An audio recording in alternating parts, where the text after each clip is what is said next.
Well, hello, everybody. This is Tech for Senior, December 2nd, 2024. Almost said 1924, 2024. This is episode 243. I am Hewie Poplock, and I'll be your host today. Ron is here. However, he's my co-host today. Do this the first of every month, and thank you, Ron. And gives Ron a little chance to take a little time for himself and maybe learn some things and play with some of the things instead of worrying about the show. So this is a 1 hour show about technology with a Q&A at the end. Today we'll have our Tech Talk and Beyond with Bob, and then tablet PC versus a laptop PC by Ray. And then how Alexa can transform your daily life. And that will be by me. And then Chris will be here with Fun with Photos. She's going to be talking about editing with Google and Google Photos. And then locking down spam will be our final before the music by Bob, and then music by Ray, and then our Q&A. Okay, want to welcome everybody and say hello to our staff. Ron, how are things with you today? Absolutely great. Had a whole week off, including we didn't even have a show on Thursday. So just to remind everyone that we do have our Thursday show this week on Thursday. So don't forget to come and see us there. Other than that, I had a great week. Thanks, Huey. Bob? We were very, very busy for Thanksgiving.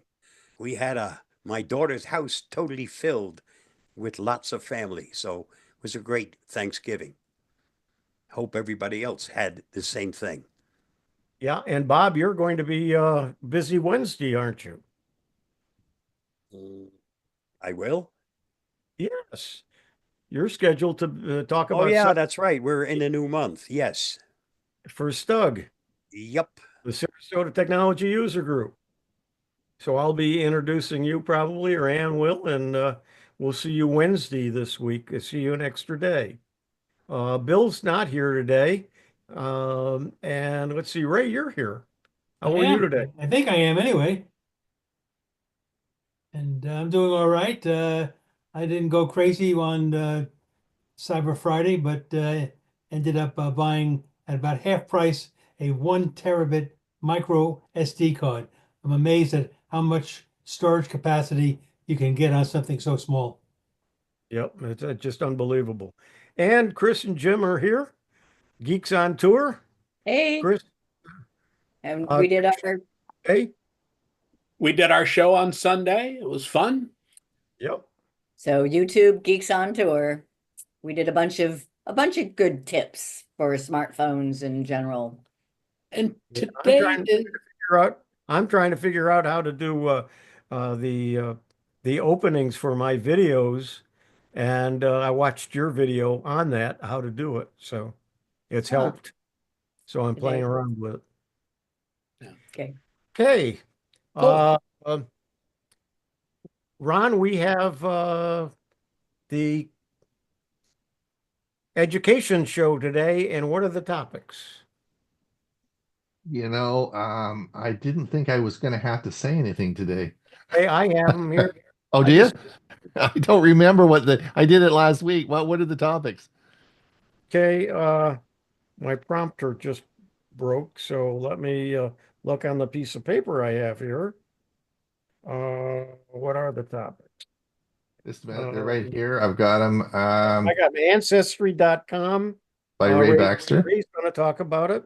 And then 5 VPN facts by Bob G. Somebody was asking about a VPN. So there we go. We got an answer for him today. And then the immersive reader for Word and Outlook, and that was something I did a year ago. So those three will be in place at the half hour, not this half hour, but the next on the half hour.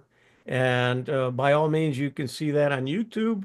And it is, we do it every week. And we repurpose some of the things we've had. All right, Bob, it looks like you're ready. So go ahead. Butterfly.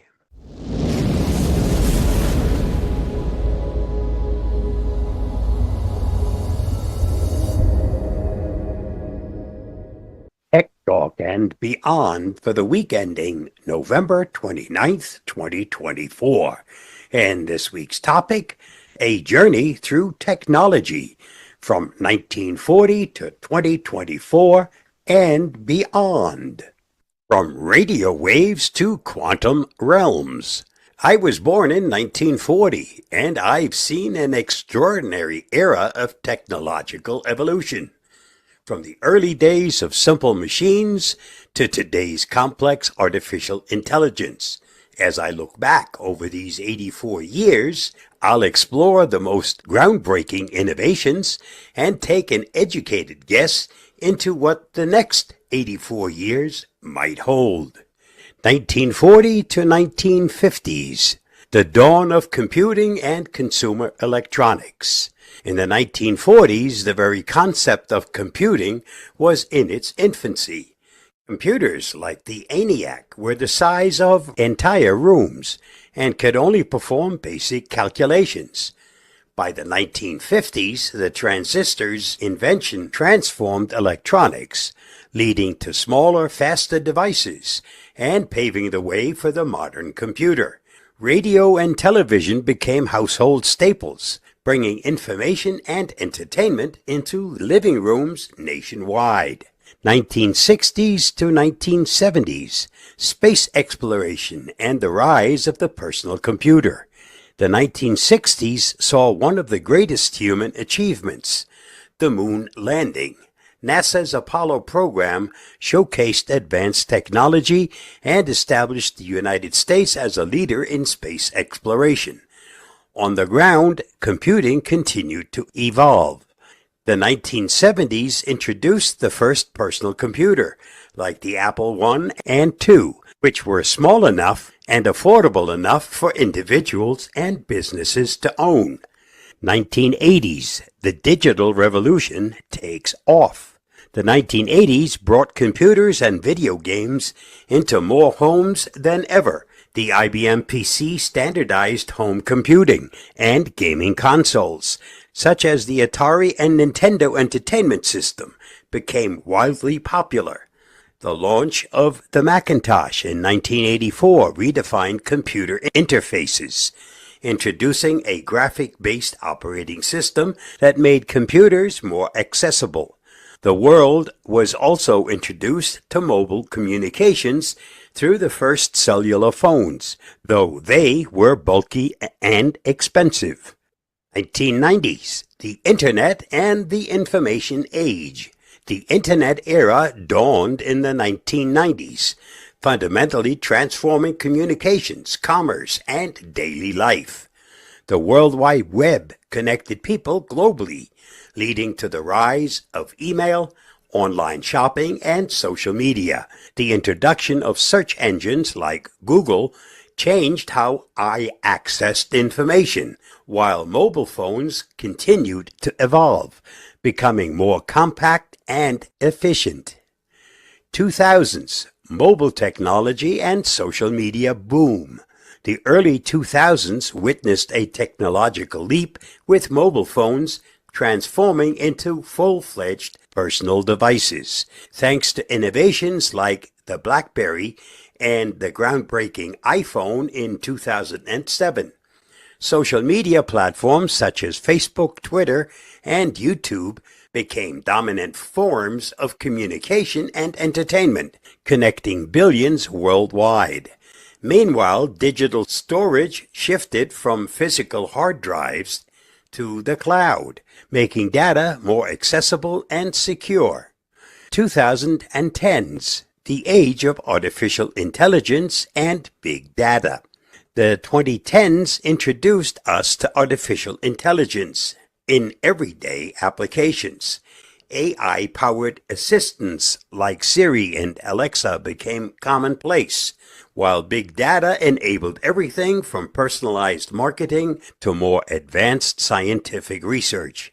Technologies such as blockchain and cryptocurrencies also emerged, promising new financial ecosystems.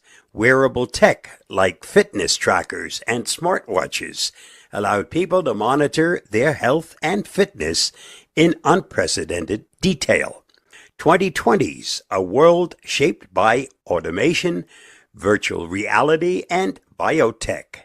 Now in the 2020s, AI has advanced into complex language models and image generators. Quantum computing, once a theoretical concept, is gradually becoming feasible, promising to solve problems beyond the scope of classical computers. Biotechnologies are also advancing rapidly, with CRISPR and gene editing technologies leading to potential breakthroughs in curing genetic diseases.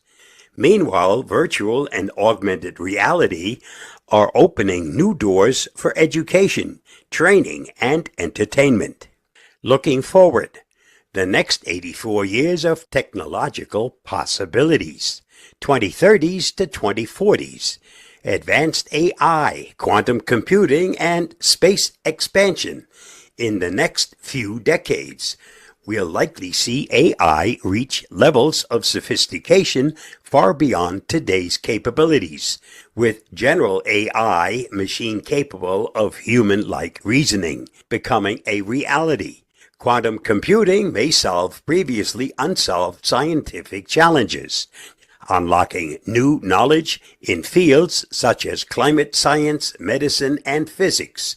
Humanity may also establish a permanent presence on the moon and begin ambitious projects to terraform Mars or other celestial bodies. 2050s to 2060s.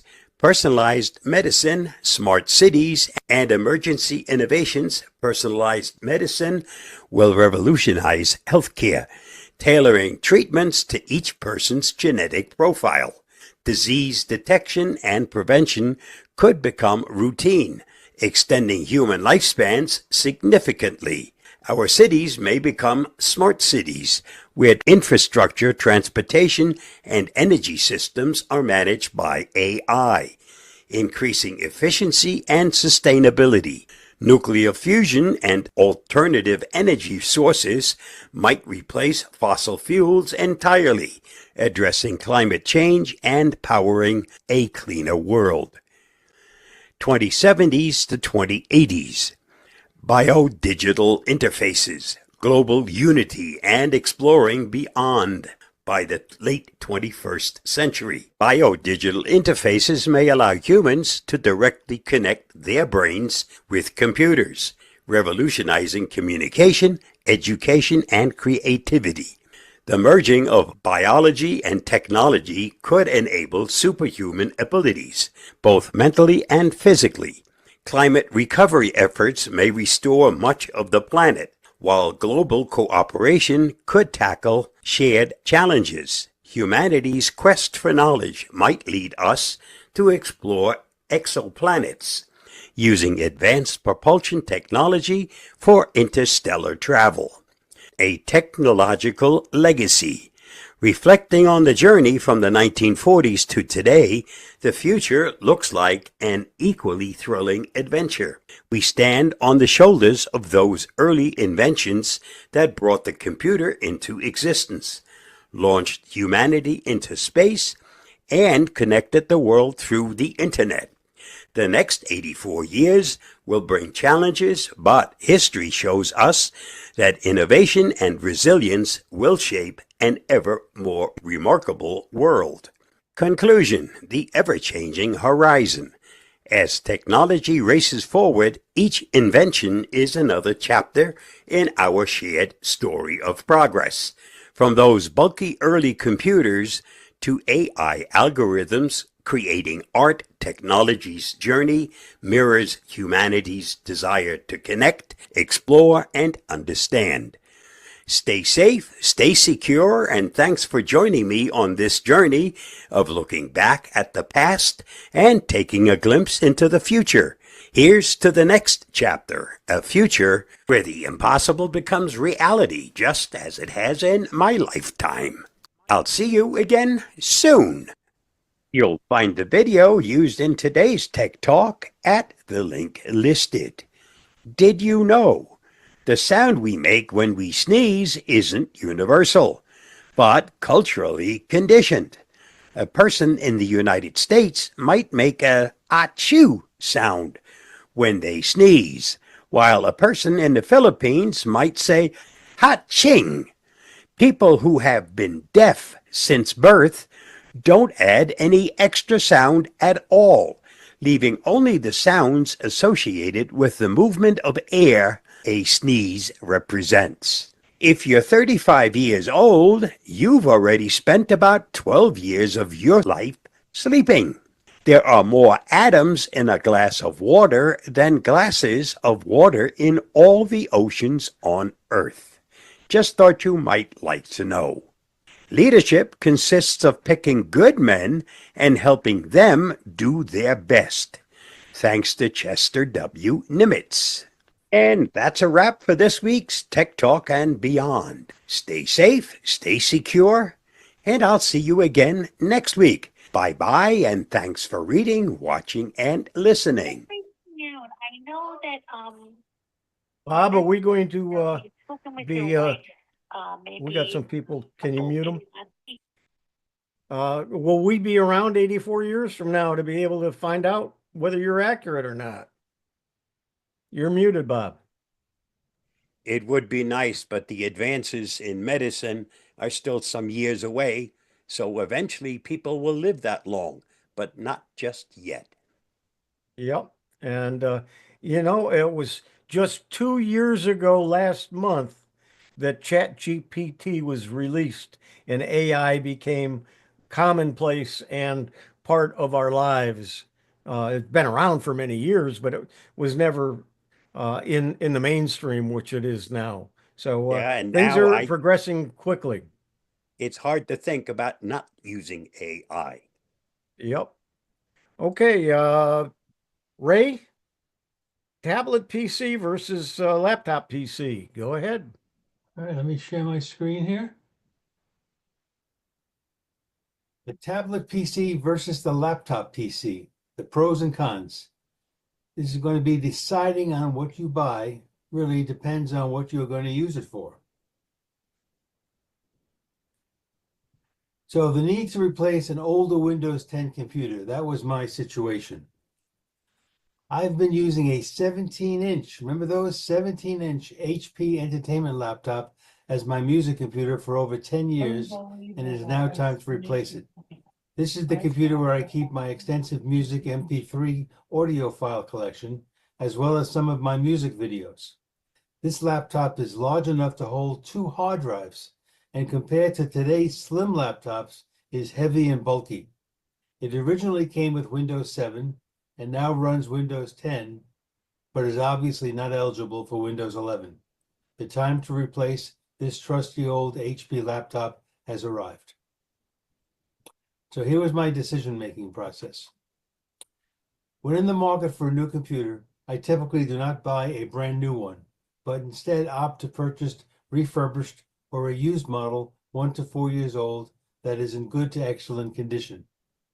This result is a substantial savings over the cost of a new unit. Now, most of the time I look at eBay first to see what's available. For the first time, I decided to look at computers that function both as a tablet and a laptop. After doing my typical research, I decided on a Microsoft Surface Pro 7 Plus. So this is the eBay purchase I made. Microsoft Surface Pro 7 Plus. That was an improvement over the Surface Pro 7. It has an i5 11th generation processor, 8 gig of RAM, 256 gigabytes of storage capacity, and it's running Windows 10 Pro. And the comment is that it's an excellent physical and working condition, good battery AC, adapter included. Now, just to be on the safe side, I purchased a 1-year protection plan should this device require service. My logic is if something is going to go wrong with the unit, it will most likely occur in the first year I have it. So the reasons why this eBay purchase made sense to me. The seller has a 97% positive rating. High ratings like this are an important consideration when buying from a stranger who lives thousands of miles away. The purchase included the type cover, which is also known as the keyboard, as well as the AC adapter. Now these, to me, are necessary extras, and they're often not included with used devices. So this 3-year-old Surface Pro 7 Plus was running Windows 10 Pro, even though it was capable of Windows 11, which made me think the previous owner was not a heavy user of this device, otherwise he or she would have upgraded. I made the upgrade to Windows 11 version 24H2 without any issues. Now here's some of the reasons for my consideration of the Surface Pro 7 Plus. Unlike many other laptops or tablets, all Surface Pro devices come with a facial recognition camera that will scan my face to unlock the device using Windows Hello. In other words, a passkey instead of a password. Now, the Surface Pro 7 Plus was released in 2021 during the COVID epidemic with enhanced features over the Pro 7, specifically geared for the business and educational markets that would be working from home. And the Surface Pro 7 was the first model in this series with a USB-C port that was on my must-have list. So a 2-in-1 hybrid, advantages over a traditional laptop. It has the 2-in-1 versatility, can be used either as a tablet or a laptop. They are typically lighter and more compact to transport and use. They have stylus support for drawing, note-taking, and other creative tasks. And then tablets tend to boot up quickly for speedier access to files. Now, there are disadvantages over a traditional laptop. And I didn't know of any offhand, so I asked Copilot for some help here, and this is the response I got from Copilot. For performance, Copilot said, while powerful, it may not match the performance of some laptops for very intensive tasks. And battery life generally offers shorter battery life compared to other laptops, though still sufficient for most tasks. Now, my personal reasons for this choice, I like the flexibility to use this computer as a tablet, because there are times when a keyboard is not needed, such as viewing photos or listening to music. Then having the ability to remove the keyboard during these sessions, that was a positive for me, a pretty big positive. Now, some more reasons for this particular unit. The small rectangle at the bottom left allowed me to insert a SIM card to use LTE cell service connectivity when Wi-Fi is not available. And then the large rectangle at the bottom right gives easy access to the solid state drive, which is configured so it can be replaced by the owner. Now, there are times when taking notes with a stylus is a better option than using a keyboard. Microsoft Word, OneNote, and PowerPoint all can convert handwritten notes to typed text. Now, we all know that thinner devices these days, the thinner they get, the fewer connecting ports they have. So there's limited connectivity with this unit. There's only a USB-A and a USB-C, along with a power connector on that one side. So I've purchased a hub, and that converts to 6 ports with 2 USB-A, 1 USB-C, a standard SD and a micro SD and an HDMI.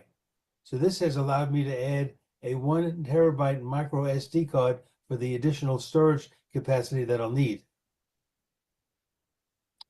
Smaller gets the job done. What a comparison, huh? Look how far we've come. Out with the old and in with the new. So my conclusion, when using a tablet is better than a laptop and when it is not. It's from the better point of view, it has the portability, typically lighter and more compact than laptops, the versatility, touch screens and stylus support, entertainment, watching videos, reading ebooks, music listening. When it's not better, yes, in general, tablets are not suitable for heavy multitasking, although the Surface Pro line can be ordered with i7 processors and up to 32 gigabytes of RAM. So my purchase isn't intended to be used when traveling or for home entertainment audio needs, leaving my desktop for more demanding requirements. But going forward, if you're looking for a new computer device, give a tablet a consideration. It may be what you're looking for. Thank you, and the end.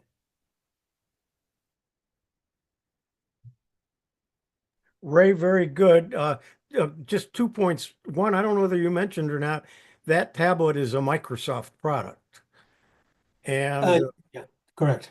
I have a very early version of that. And I always liked it. And the difference between that and the one that Ron is buying is the keyboard is connected and it just folds back on the on this tablet that you got. That actually disengages from the screen and you can use it as a tablet. Exactly, and that makes it, to me, much more convenient to hold if I'm sitting on a couch and I want to look at pictures or listen to music or even just surf the internet. It is so much easier to hold in that fashion than trying to do that with a laptop with the keyboard always in the way. Yep, and of course it's got the keyboard on the screen. Again, you can use the But you keyboard on can't the type as screen, fast. use the pen. Yeah, and the stylus is a bit another, big difference, having the ability to write things out, knowing that even with my terrible handwriting, they get converted to text very easily.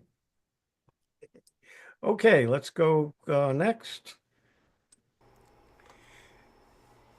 Empowering seniors, how Miss A can transform your daily life. Welcome to a world where technology enhances your golden years.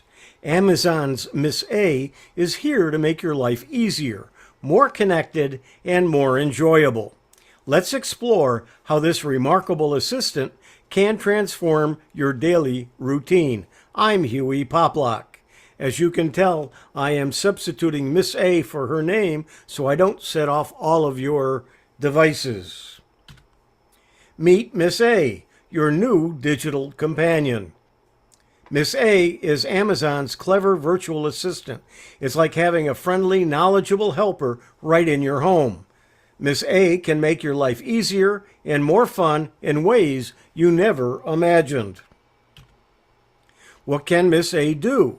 It can play music. Ask Miss A to play your favorite tunes or discover new artists.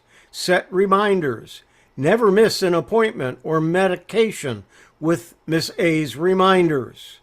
Make calls. Stay connected with loved ones through hands-free calling. And control smart home. Adjust lights, thermostats, and more with just your voice. How Miss A makes life easier. Hands-free convenience. No need to fumble with buttons or screens. Just speak your request. 24/7 availability. Miss A is always ready to help day or night. And personalized assistance. Miss A learns your preferences and adapts to your needs over time. Getting started with Miss A. Choose your device. Select an Echo device that fits your needs and budget. Set up Wi-Fi. Connect your Echo to your home internet network. Download the app Install the Miss A app on your smartphone or tablet, and then start talking. Say Miss A to wake her up, and then ask your question or give a command. Miss A for health and safety. Medication reminders. Miss A can remind you to take your medications on time, every time. Emergency assistance. Ask Miss A to call for help if you're in distress. Fall detection. Some Alexa devices can detect falls and automatically alert emergency contacts. Health tracking. Monitor your sleep activity and more with Miss A compatible devices. Staying connected with Miss A. Video calls. See and talk to loved ones with Miss A enabled devices with screens. And that's the Amazon Show. Voice messages. Send and receive voice messages to stay in touch asynchronously. Shared lists. Create and share shopping lists or to-do lists with family members. Fun with Miss A. Games and trivia. Challenge your mind with Miss A's wide range of games and trivia.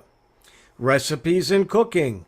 Get step-by-step cooking instructions and set timers hands-free. Audiobooks and stories. Enjoy your favorite books read aloud by Miss A. The Amazon Echo Wake Words and Voices. Customize your Echo experience with wake words and voices. Here are some of the wake words. The default wake word is Miss A, and it's the most popular choice. You can also use Amazon, which is a brand-focused option for company loyalists. The word computer, sci-fi inspired choice for tech enthusiasts. And then 4, Echo, device-centric option for simplicity. I have 2 devices in my house, and I use choice 1 and choice 4 for their names, so I give them different names. I have 2 Echo Dots. That's the one at the top and in the middle. I also have an auto echo that's in my car. That's the one on the bottom. And then the original Echo, that's the long tubular one. And I purchased that in 2015, but replaced it with the Echo that's on the top. Voice choices. You can have Miss A, which is a default female voice, clear and friendly, or you can have a male voice. It's called Ziggy. And it's an option for variety, or if you're more comfortable, having a male voice. And then celebrity voices, which are no longer available, but they once featured some famous personalities. Embracing the future with Miss A. Start small, begin with the basic commands, and gradually explore more features. Expand your skills, add new Alexa skills to enhance your experience. Connect devices. Integrate smart home devices for a fully connected living space. And enjoy the journey. Discover new ways Miss A can improve your life every day. Here are some examples of Miss A. 1, the weather. Echo, what is the weather? The current weather is 76 degrees Fahrenheit with cloudy skies. Today's forecast has clouds and showers, with a high of 77 degrees and a low of 52 degrees. You can also ask for humidity. Echo, what's a humidity? Currently, the humidity is 78%. How about the time someplace else where you need to call or connect with somebody, find out what the time is there? Echo, what time is it in Manila? In Manila, it's 11:31 p.m. Echo, add spaghetti to my shopping list. Spaghetti added to your shopping list. Echo, what's on my shopping list? You have 7 items on your shopping list. Here are the 5 most recent: spaghetti, clam sauce, pudding, jello, and ginger. Would you like to hear your last two items? No. Okay. So not only can you add to your shopping list, you can also ask what your shopping list is. When you go to the store, you take out your phone, or what I do is take out my phone and look at the app, and the shopping list is there, and I can check off the items as I pick them up, and then it takes them off the list. How about a joke? Echo, tell me a joke. What do you call a cow with a twitch? Beef jerky. What do you call a cow with a twitch? Beef jerky. Not a funny, but it's a joke. Echo, set a timer for 5 seconds. 5 seconds, starting now.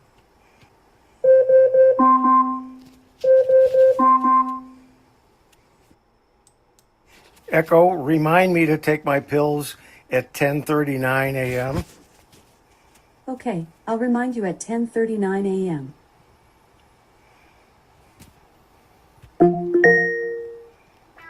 Hewie, here is your reminder. Take my pills. Hewie, here is your reminder. Take my pills. Echo, call 407-614-2. I can only call phone numbers from your Alexa to phone contact list. Would you like to add 407-614-2 to your list? Yes. 1-407-614-2. You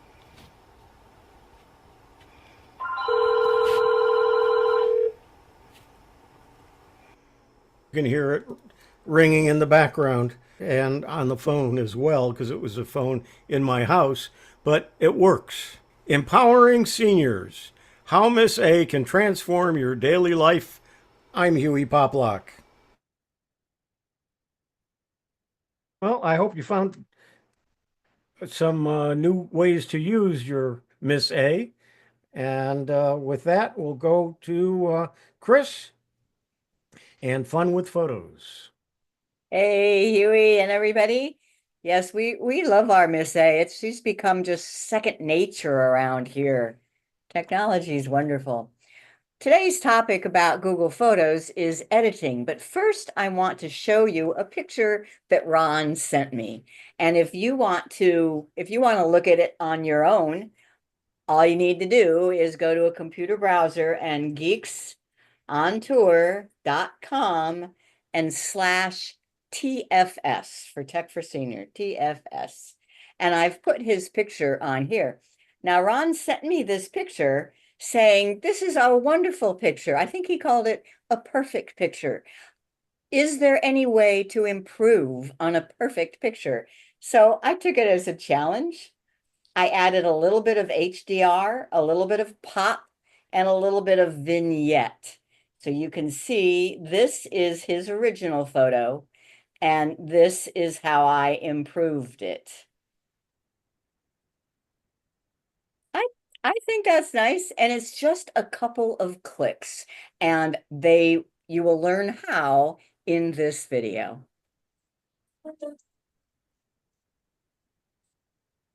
You take pictures that look like the top row of this slide. They're dark, they're crooked, they just don't look good.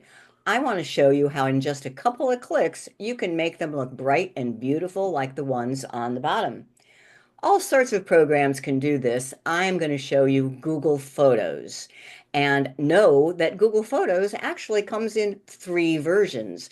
There's the app for the Android, the app for the iPhone, and there's the web version on the computer. Also know that Google Photos is changing all the time. So depending on when you're watching this video, your screen might look a bit different. Just hunt for the different buttons. What I'm teaching you here will still be valid. You just need to find where they've moved the buttons.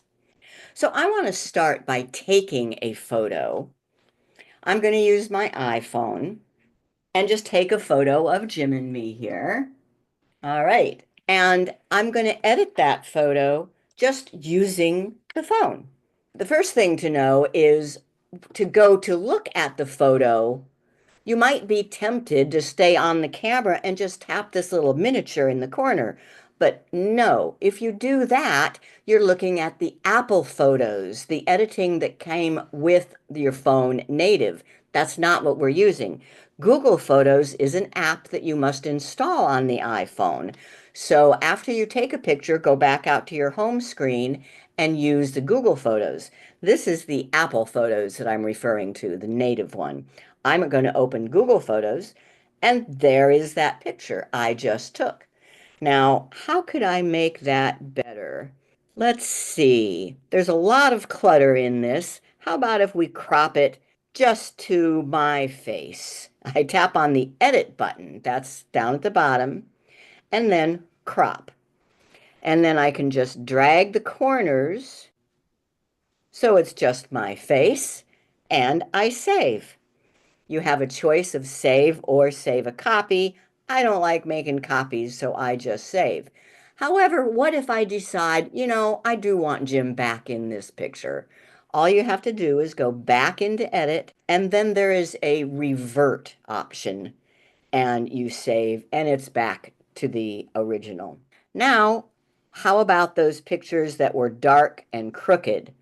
Here they are, but I would rather work with the big screen of the computer. So let's show you how to do that. On a computer, there is no software for Google Photos. You just go to the website, photos.google.com, or you can search for Google Photos and you'll find it. As long as you are signed in with the same account here as you were on the phone, you will be seeing the same pictures. Notice there's the picture I just took. And here is that dark one of the deer. You have pretty much the same editing tools on the computer as you did on the phone. You just have to click on this button. As you hover over it, you'll see that it says Edit. And this picture just needs to be brightened. That is generally works by just clicking this suggestion. Notice the first option here is suggestions. Enhance. Oh, I like it. That's great. I just click save. Now let's look at the next picture. This one, which is crooked. You fix that with the crop and rotate tool. You still have to go to edit first.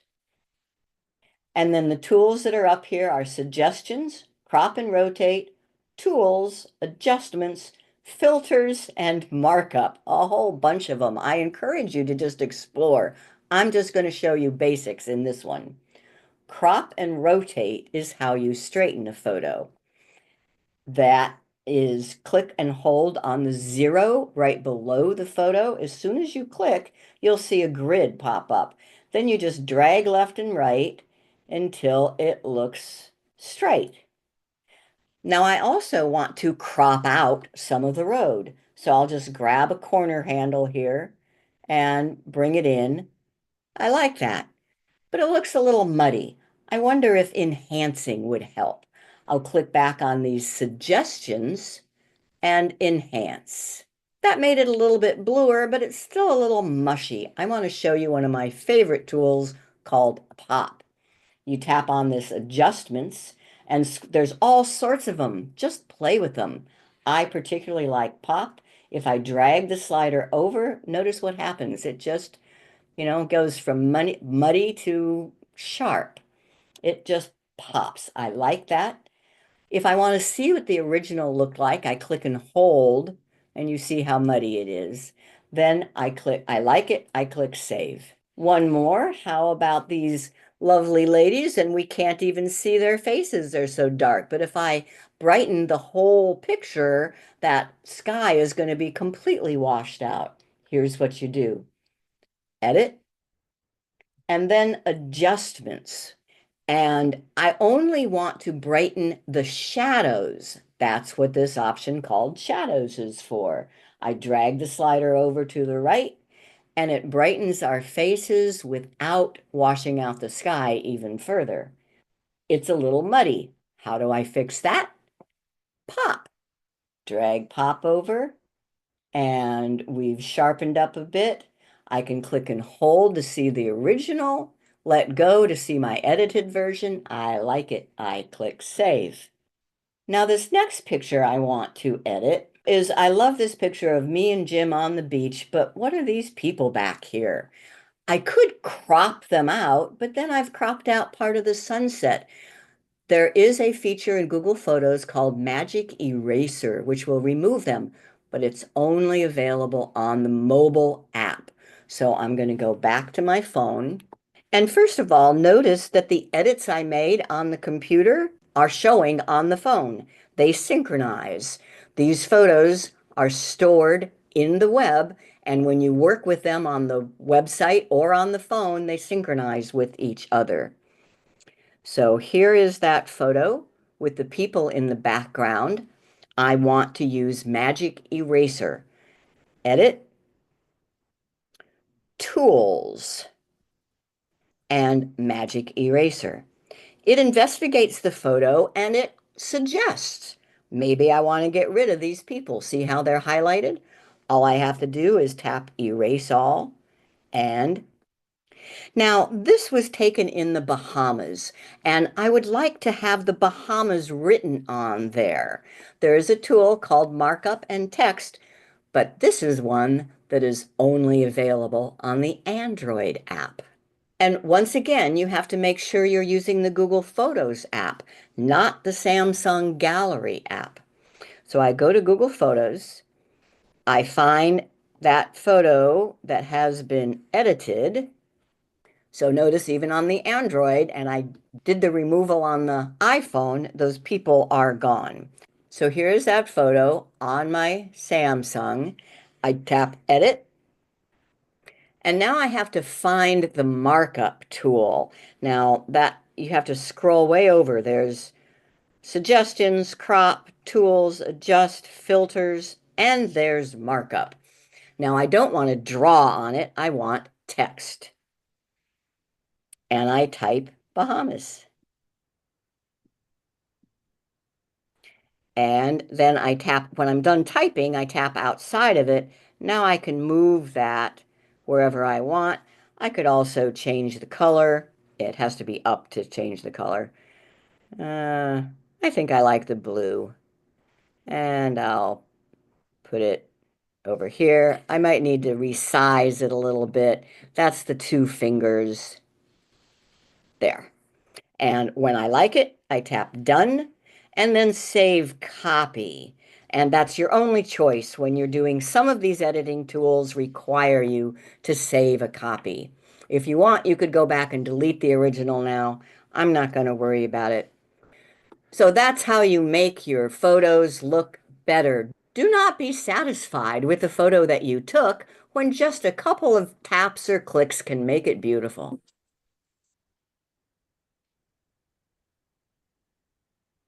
It really is easy. And people will look at your photos from now on and go, wow, you know, not just a nice photo, but a wow. Google Photos. Thanks, Chris. You make it look so easy, and it is. It is. Once you know what to do and what buttons to use and where they are. All Where they right, are, yeah. Bob, you have one more to do here. Yes, I do. Here it comes. Right. Spam is a tasty treat, but digital spam is like that bad neighbor who keeps ringing your doorbell. Unwanted emails, texts, calls, and notifications are not just annoying, they're a legitimate privacy threat. Here are some tips to keep your digital life spam-free and secure, in plain terms and with a dash of humor. Number 1, your email's VIP lounge, filters, rules, and a guest list. Use email filters and rules. Filters can send junk straight to the spam folder before you even see it. Set these up for suspicious keywords, unsubscribe, links, or strange senders. Think of them as bouncers for your inbox. Have a sidekick email address. For online sign-ups, use a secondary email. Your main inbox stays tidy while the sidekick deals with ads, newsletters, and accidental spam. Avoid the unsubscribe trap. Spammers often add fake unsubscribe links to confirm a real active email address. So if an email feels off, report it as spam rather than unsubscribing. Number 2, block calls like a pro. Built-in phone options. Both Android and iPhone let you block unknown or persistent callers. On iPhones, use silence unknown callers, while Android lets you directly block numbers. This way, if it's important, they'll leave a voicemail. And if it's spam, you'll never know it rang. Carrier tools. Most major providers offer free apps to fight spam. Try AT&T Active Armor, Verizon Call Filter, or T-Mobile Scam Shield. These can auto-block scam calls and let you report offenders with a tap. Number 3, spam texts. Block and report. Report text spam. In the U.S., forward spam text to 7726. This alerts your carrier and they'll use the info to block similar messages. Avoid clicking in texts. Don't click links in texts from unknown sources. These links could lead to phishing sites or even malware downloads. Use messaging apps with built-in filters. Apps like Truecaller or RoboKiller detect spam texts and calls. They've built a community-shared database of known spammers, so you benefit from everyone's block calls and texts. Number 4, robocalls. AI knows what to do. Stir Shaken Framework. This recent FCC initiative makes it harder for robocallers to fake numbers on legitimate carriers. It helps stop spam at the source, especially with larger providers. Smaller networks are still catching up, but these protections mean fewer spoofed calls get through. AI on your side. While scammers sometimes use AI to mimic familiar voices, it's also used by call filtering apps to identify and stop robocalls. So if you get a call from grandma asking for your credit card, maybe confirm it's her through another channel. Number 5, email safety check. Phishing radar on. Look before you click. Hover over links to check the URL and ignore emails with strange grammar or requests for personal info. If it's legit, you can always check with the company directly. Third-party anti-spam tools. Tools like Spam Bully or Mail Washer act like super spam detectors by blacklisting and filtering out known spammers and spam phrases. Number 6, a password worthy of Fort Knox. Use unique, strong passwords. Each account should have its own password. Try a password manager for extra security and to avoid the headache of remembering dozens of passwords. Enable two-factor authentication. A good 2FA app will give you a unique code every time you log in, meaning even if someone gets your password, they can't access your account without the second step. To sum it up, fine-tune those filters, avoid clicking unknown links, and use your phone's blocking features like a pro. Your digital peace of mind will thank you. Stay safe, stay secure, and keep spam where it belongs. In the frying pan, not in your inbox. I'll see you again soon. Bye-bye, and thanks for reading, watching, and listening. Thank you, Bob. Excellent. A lot of good points there. We can't say some of those things enough. And please share those videos with other people, your friends and so on. Make sure that they're protecting themselves as well. It's time for us to we're going to do the music and then the Q&A, but before we do that, we do have to stop the YouTube channel. And those people who are on YouTube, if you want to come over to the Zoom and listen to the music and be a part of the Q&A, you're welcome to do so. We do have room. So at this point, Ron, you did. Thank you very much. And we'll turn it over to Ray to do his musical interlude. All right, let's get started.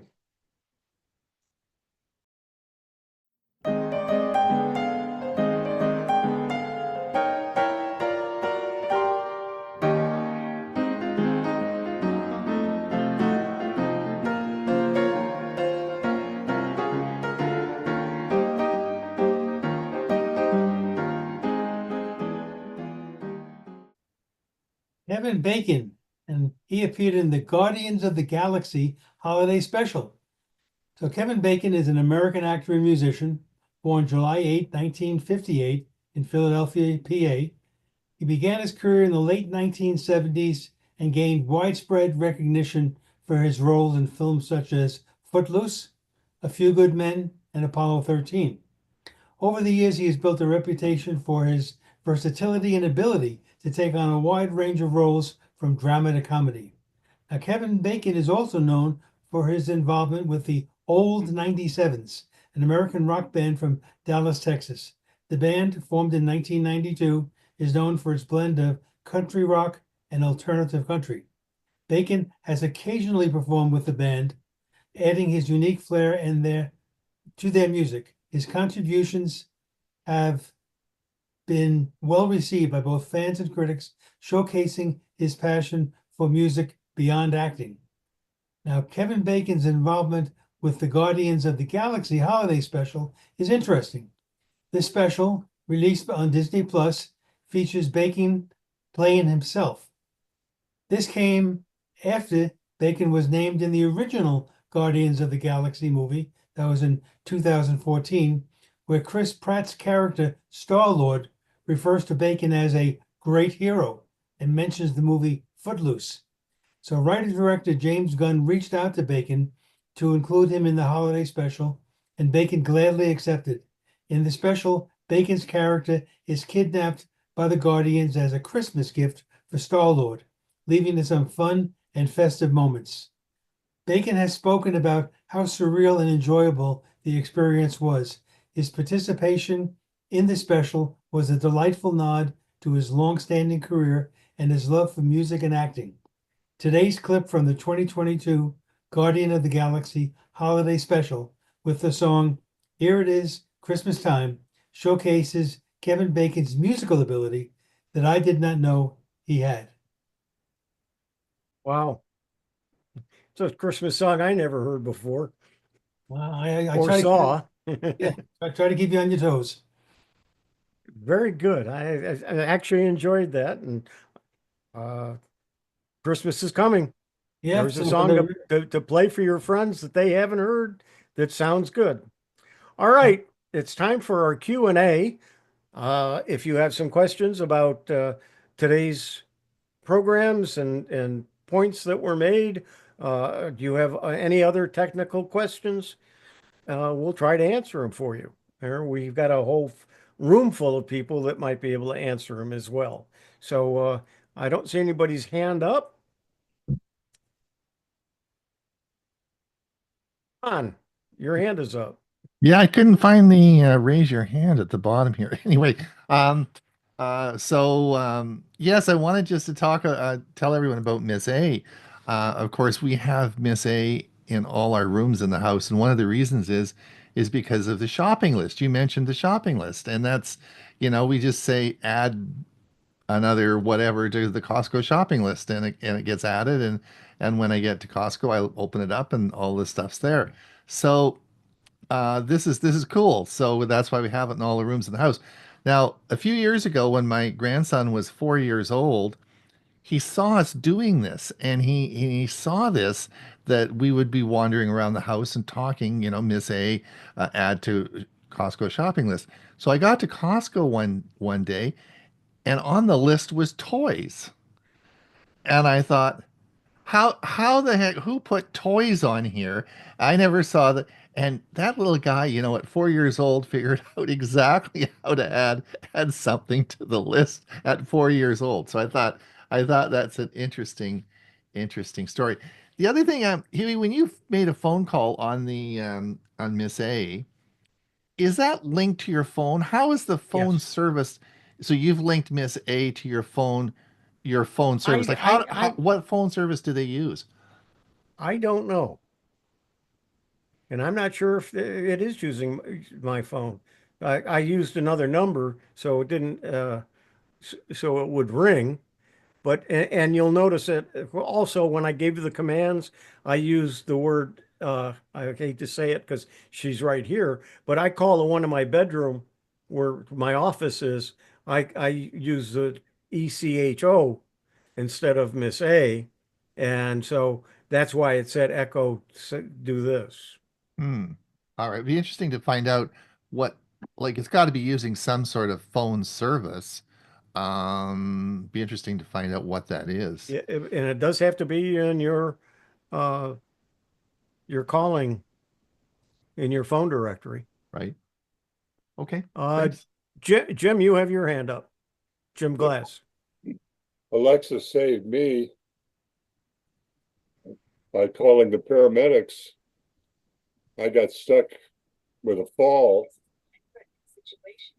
Dial emergency services directly from your phone. And You said her name. You said her name, and somebody's is going off. I don't know whether it's yours or not. that was mine. Yeah, set mine off too. Yeah. Anyway, I told her to call my wife, and she called paramedics, and pretty much saved me from some serious damage. Yeah, So- there, and it's same thing with reminder of pills, and there's so many things that we as seniors can use that type of a device to remind us of things. The thing I like about, like Ron said, is adding things to the shopping list. While you're making something, you get to the bottom of the jar of something, jelly, okay, add it to the shopping list. So you don't have to think about it. You don't have to remember, or you won't forget to add it to the list. Mike Lehman, your hand's up. Yes, the phone service that it uses for calling is a voice over IP service out of the US. You'll see the number if you use the find phone service. It'll show it up. However, if you make it and say like call so-and-so, it'll use the phone number that you have registered with your Amazon account and display that as where the calling number is. Okay, thank you. George, you have your hand up. Yeah. Great show. I'm going to try to capture the Chris's and Bob's presentations and show them to our computer club. The question I got is about the spam phone calls. That I'm reluctant to report phone numbers that are being used as spam calls, because I know sometimes those are people who either are associates of mine through they figured out through a contact or something like that, and I don't want those people to be blocked from sending and receiving to all people. So, for instance, I use Gmail. I would think that Google would block if they receive enough complaints about that email address or that phone number. They will block that entirely. And I don't know how to deal with this question, so I tend not to block. I might report them as spam, but I tend not to block them because I'm afraid that blocking will affect their communications. Any ideas on how to deal with this? If it's email and you say it's spam, it will then, as they send things to you, will put it in the spam folder. It doesn't really block them. What about voice calls? Voice calls, I don't know. Okay. I think you have to actually block them. And there is a way to block them. that Thanks. particular number. So you don't have to report it. You just put it on your blocked list. And that person won't be able to call you. Trouble Drew, is, you can only go have ahead. 30. You can only have 30 block callers on your block list, at least with my provider for telephone. I don't have that many enemies and spam calls. Drew, question? Yes, for those of you who are using or have the Amazon Miss A, look up your local non-emergency number for your police or fire department, and you can add that to your contact list. And then if you do have an emergency and you can't reach a person in your contact list, you can at least contact the police through their non-emergency phone number. You can't dial 911 with Amazon, but you can dial their non-emergency number. Thanks. Murray, your hand is up. You're muted. About Amazon, the Alexa, is there a way to, on an older one, to monitor sleep? I didn't see that. Okay, go ahead. Hi, this is Alan. I didn't understand what you said, Murray.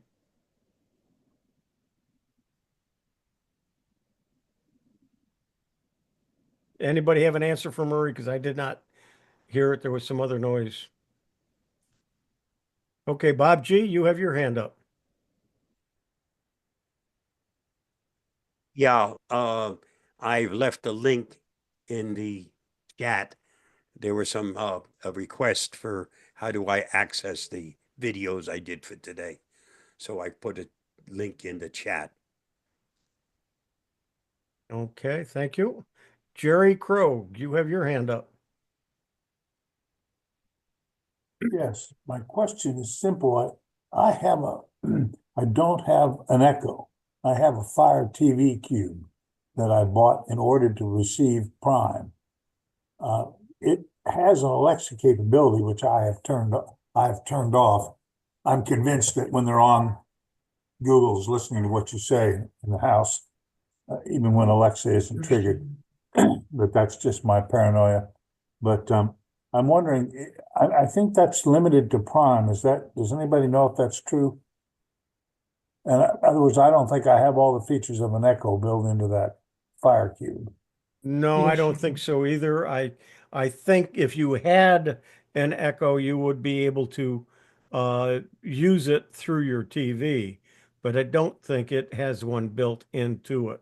Yeah, the Fire Cube, Huey, is a different machine. It's mostly used, I think, for adding is it TV onto your. It's not a regular Echo device. There's something unique about it. No, it just tied into my TV. That's correct. That's right, Jerry, and you're right. It doesn't quite work the same. It's for Prime. I bought it so I could get Prime without putting a USB stick in my TV. Yeah. But I have a TV that's a Fire TV, and I do have a button on my remote that I can activate and tell it to do some things that will, because it's connected to my Miss A, will do them. So I can do it through it as well. Turn off TV. Carl, I'm sorry, Clark, you're next. TV.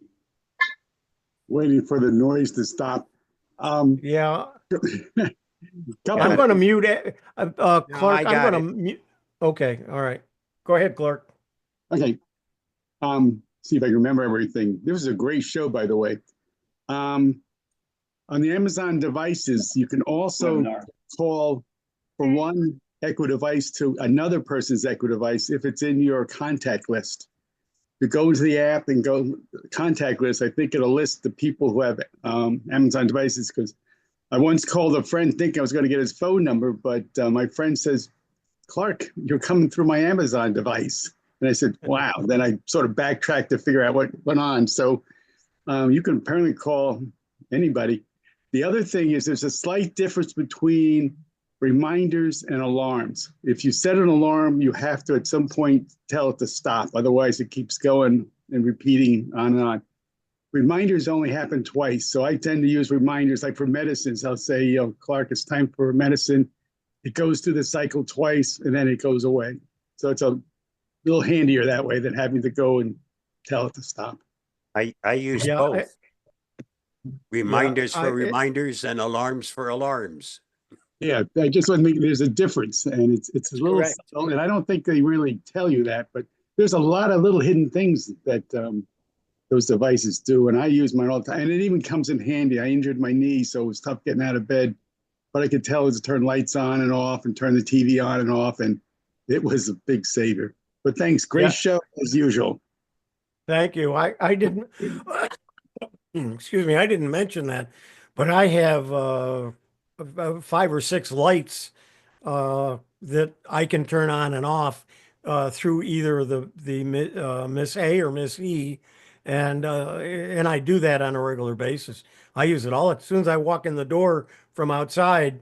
I say, Miss A, turn on the living room light or the table light, and both lights will go on.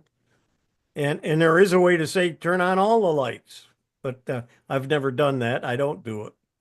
Drew, your hand is up. Yes, for those who are curious, the difference primarily between a Fire Cube and a Fire Stick and an Echo speaker is the Fire Cube is basically a Fire Stick on steroids. It has a lot more memory and CPU power than a Fire Stick does. And it also has infrared sensors built in. So I have a Fire Cube in my living room, and I also have a TV. The TV has a power on off, and my stereo is connected, and it has its own remote control for turning things on, turning itself on and off. And the Cube has the ability to learn those remote codes. So I can say, Miss A, turn on my TV, and it will turn the TV and the stereo on together, or turn them off together. That's one of the primary differences between the Cube and the Stick. Which also reminds me, I have the plug for my TV on the wall behind the TV and things that I can't get to. So I added one of the I think it's a Belkin smart switch, and I gave it a name of TV power. And so then I tell Miss A to turn TV power off and then turn it back on sometimes when I have to restart the TV for one reason or another. Murray, your hand's up. Yes, I'm not in such a noisy place now. The thing I was asking about when you're talking about Alexa, and you mentioned something about it being able to monitor your sleep. I was wondering how you did that with the, I've got one of those Alexa speaker things with a screen. It looks like it's sort of this little screen. I think it has to be one of the watches or other equipment if it's going to do it at all. Oh, It doesn't monitor your sleep. It doesn't monitor your sleep. Yeah, it's not your sleep. It does monitor some of the health things if you have equipment that'll connect to it. Mike Lehman, your hand's up. Yes, I have the Toshiba Smart TV with the built-in Fire Stick, and it now shows up in my Amazon app as a device. So I can use voice commands to turn it off either through my Miss A device or by pressing the voice button on my remote control for the TV. Also, I can search across all the apps on my TV to say, for example, I want to find Miracle on 34th Street. I just say, find Miracle on 34th Street, and it searches through all the apps and YouTube and everything else to find them on it. So it's really convenient on the television. Yeah. And don't forget that besides Miss A, Google has one, and there are some other devices similar to Miss A out there. Carl, your hand's up next. Yeah, I wanted to add to the concern about spamming numbers. It happened to me when we had COVID and even after, a lot of the dental people were working from home. So they called me to change an appointment that, the dentist couldn't make it or the cleaning people couldn't make it. And I blocked it. And I showed up because I didn't know they were trying to get in touch with me. Good point. Bob G., I think you've got the final question for our Q&A. One thing that wasn't mentioned with Miss A is there's also a away from home mode that could be set up. Now, there's both a paid and a free version. And the free version, once it's set, it will automatically turn on any lights that you may have in with Miss A or any other type of devices so that it appears like you're home when you're really not, because it just makes lights go on and turns them back off. I use that constantly, and I don't have the paid version. I just use the free portion. Yeah, there's also a way in which your family members can connect to you and talk to you directly, but because I don't have a reason to do that. I've never done it. Ron? Yeah, I was just going to add to that. There was a service, Alexa Senior Service for Seniors, and also another one called Alexa Together. And those services were only available in the United States. I know that Dorothy from Victoria asked me to do a piece on that, but I couldn't do it because it's not available in Canada. And I just searched it, and it said that Alexa for Seniors and Alexa Together were both discontinued in June of 2024. So they're no longer available. So we have to revisit this. Good, it's a topic I've added to the list. We got to review this and sort of figure out what a lot of changes have occurred in the last year.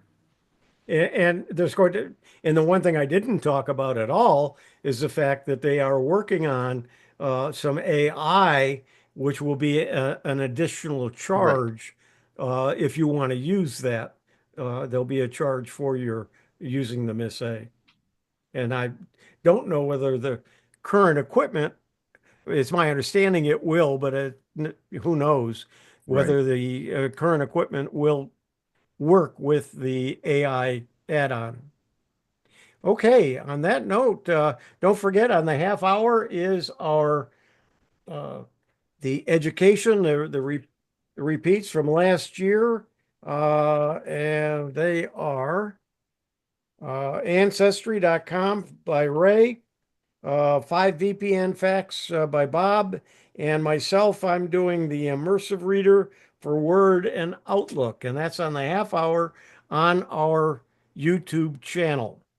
And with that note, Ron, any final word from you? Nope. Great show. In that Great case, show, Hewie. In that case, thank you, everybody. I hope you enjoyed it. Hope you learned something, and I hope you had some fun. Thank you. Bye. Well.